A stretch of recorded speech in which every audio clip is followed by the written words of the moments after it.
flags waved, and Mortara's on his way down towards Lisboa.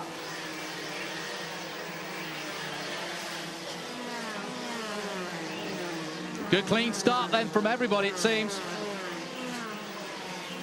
But look how quickly Apps caught him up. But now, Laurent Vantoor is trying to get on level terms with Apt as well. And look at them, three side by side. The three of them head down towards Lisboa. And Mortara has been duffed up quite severely. And they've both gone through on him. And there's nothing he can do, and Apt leads. What a start to that. And this is what it's all about. Who's got the lowest aero? Who's got the top speed at the end of the straight to overtake? Through this, all this section now, here we are at Hospital Maternity. There's really and truly no overtaking unless somebody in front makes a mistake. And as you said, no team orders, and Apt just dived through. I had a feeling he was going to make this the lap as decisive as he possibly could, and he really did. But he was under pressure too. Here's another look at it.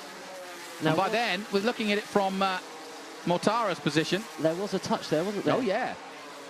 Well, there was no choice. Oh, and another big smash, and that is going to cause another safety car, if not a red flag, because it's in a position where blind corners. It's coming down the Payol corner down towards Police, and I think that's going to be another reason. And hang on a minute, is it Apt? It could be. It is Apt! Apt has blown it! Oh my word, he just kept going. That is the most bizarre crash I've seen there. Daniel Apt goes from hero to zero in less than 4 corners. What might have been, and Laurent Vantoor now leads for Belgium. And can't believe his luck. He cannot believe his luck. Wow, that was a big, big crash. It's as though he almost bounced off a curb and just kept going. I'd like to see that again.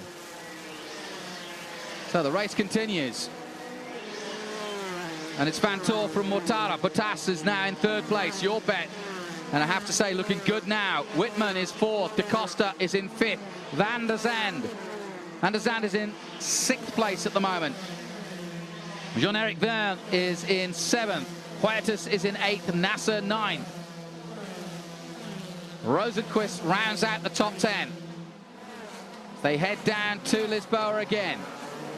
Now, have they got the car cleared away? Yellow flags being waved. And safety car, sure enough, is out.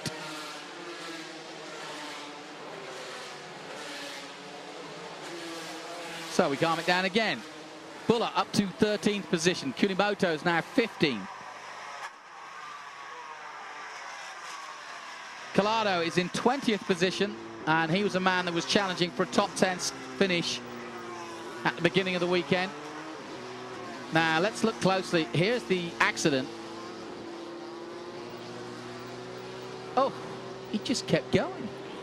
Danny, come on, you're here to be the expert. Well, he goes out of our view, doesn't he, when he goes around the right-hand part of the apex, and I'm just thinking, does he clip the wall of the right-hand part of the corner, and that's thrown him and bounced him out over to the left, but a huge impact on the left-hand side of the circuit, which ripped the whole of the left-hand side of the car off, and there he is. He is in... parked up. Let's hope he's okay. Yeah, that's more important. Let's hope he's okay, but I've very rarely seen the leader of the Grand Prix slung into the wall like that. Narain Karthikeyan is one. And there is the Riken Robertson crew watching on. Yes, Narain Karthikeyan at maternity a few years ago.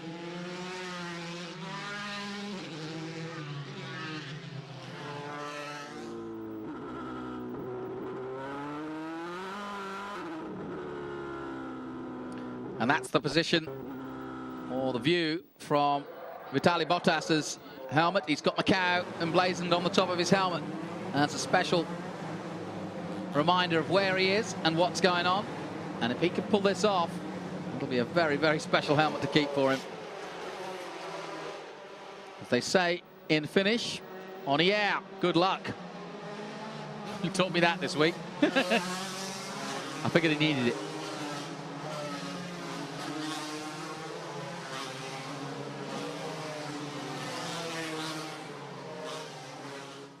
Now, how long do you think the safety car will be out, we ask? 4 of the 15 gone, and we really don't want this Grand Prix run mostly under caution. Well, it's a long lap around here at Macau. It's 6.2 kilometres in length.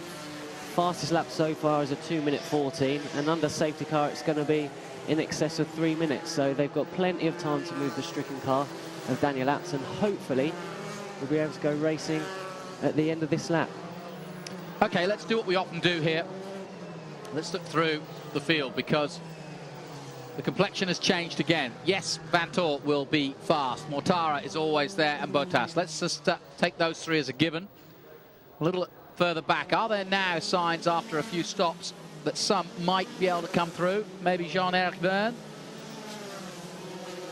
Merry is coming through. Now, I mentioned him before. He is the man who is quick here and was quick all weekend. And he's up to 13th position already, having started from the 11th row on the grid. So he's just one. Collado is another, but he's down in 20th position. But I always start to look down the list, because you never know, Macau. Somebody's going to come from somewhere. Jasmine Jafar is in 12th position. Rosenquist, 10th. Philippe Nasser is in 9th position. The man from Brasilia in Brazil. Carlos Huertas has had a good season. He's 8th at the moment.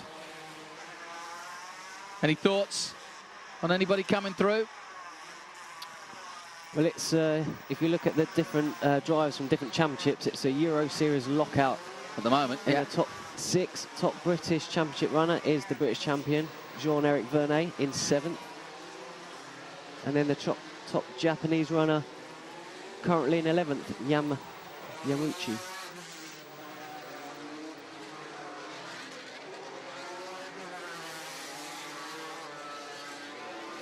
So we await the resumption after what was a spectacular crash by the leader. And I think it was a classic case of doing everything right to get the lead and then trying to push too hard. Though we don't know that yet, as we haven't seen whether he did hit the wall. But that's why I agree with you, Danny. He flew across the track as though that was only the likely scenario. And it was the first lap after the safety car, so possibly tyres not quite up to 10%, yeah, pushing a little bit too hard too soon. Keep an eye on that safety car for when the lights go out. Adam Moorish Hill. And now Mortara has got some thinking to do. It's not dissimilar to the way he won the race last year. He was favourite then too. So he won't be losing his cool over what's going on. He too now has to attack. And the safety car comes off the track. And the lights have gone out.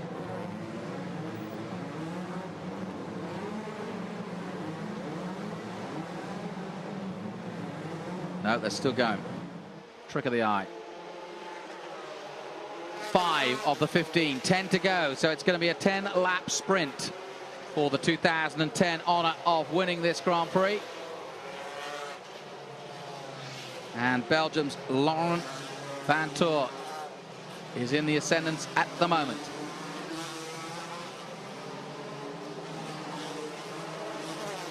And we will have one more lap under the safety car. Yeah, we will. A lot of debris come off that car on impact.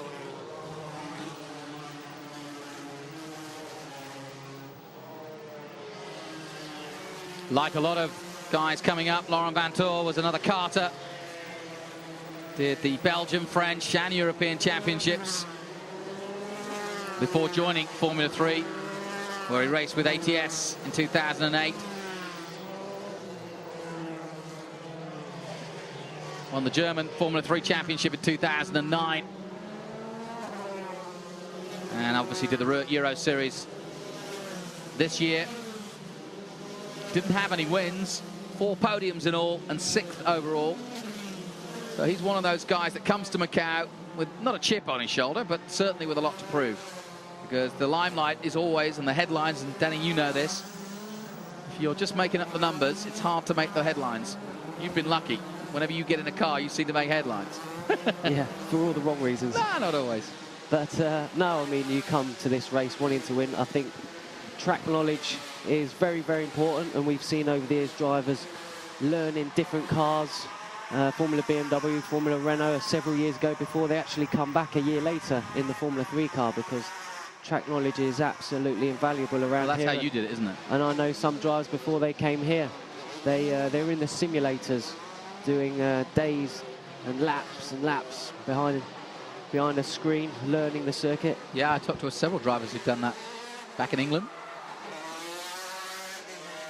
But nothing's like the real seat of the pants driving a Well, the Formula 3 conditions, the day, the circumstances, because I think this is a classic example. I mean, nobody expected them to be qualifying on Saturday morning. They're supposed to be doing it Friday afternoon in completely different temperatures, completely different circumstances, and instead everything's thrown out the window. Yeah, certainly Saturday became a busy day for the Formula 3 teams and drivers. No kidding. Having qualifying in the morning, then the qualification race in the afternoon. Now, do you reckon we're done? Didn't see App's car that last time. Might see it now. Here we are then, second gear, Donna Maria, very, very cambered left-hand long radius corner, and this is where it goes down to the narrowest point of the circuit, Macau hairpin. First gear, and you're almost going around the corner on tick over. And it's very, very important to get a good exit out this hairpin, because you've got the long downhill drag to Fisherman's Bend, fourth gear, right-hander, 90 degrees, and safety car is in this lap. So we're going to go racing in a moment. Now, again, the restart, all so important. And again, the signature man. This time, Vantor decides to go as early as he can, and Mortara's gone with him. And this is a much more in-line start. But we are in for the same Lisboa confrontation. And maybe Bottas will choose this time to try and make his way through the group. It's a very good start by all the top 10. The two signature boys, though, pulling away at the front, using a bit of slipstream. Mortara looking for a way past now. And there's no team orders, as we've said. And likewise, Bottas under pressure from Whitman, the German. In fact, has lost out by the looks of things, has he? Into Lisboa. Oh, squeezing through almost. That was Da Costa. Mortara leads again. Yeah, Mortara did it. And he got the slipstream through Mandarin. Classic for Macau Grand Prix, that. And used it to best use. And the trouble is, I think the compliment could be paid back the next lap, though, because I think they've got equal cars. Whether they've got the same setup, it's hard to know.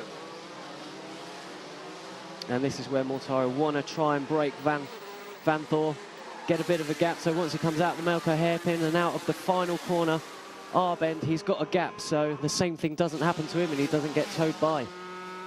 There was where Abt went off, and as you can see, Mortara really pushing on here now, and he's trying to create a gap early on as he heads into police, and he really is pushing on, and he knows that he wants to crack it early, doesn't want to be messing about having another fight, and he knows that there's a good chance that there's another safety in the offing.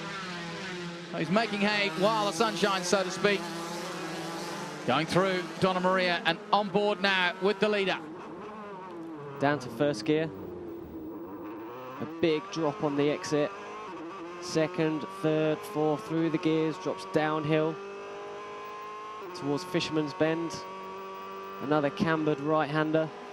Very bumpy braking area, turning in, slight understeer on that car and turn in. Let it run right out wide on the exit, right up, kissing the barrier almost, and then braking down to fourth gear for this corner here, R-bend.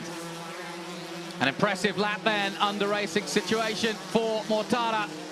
And the man trying to make history is starting to do just that with the fastest lap of the race then, a 2:12.3. And he's broken the toe, hasn't he? Certainly broken the toe. And you know what? He was so much quicker than Vantor then, 2:14 by Vantor.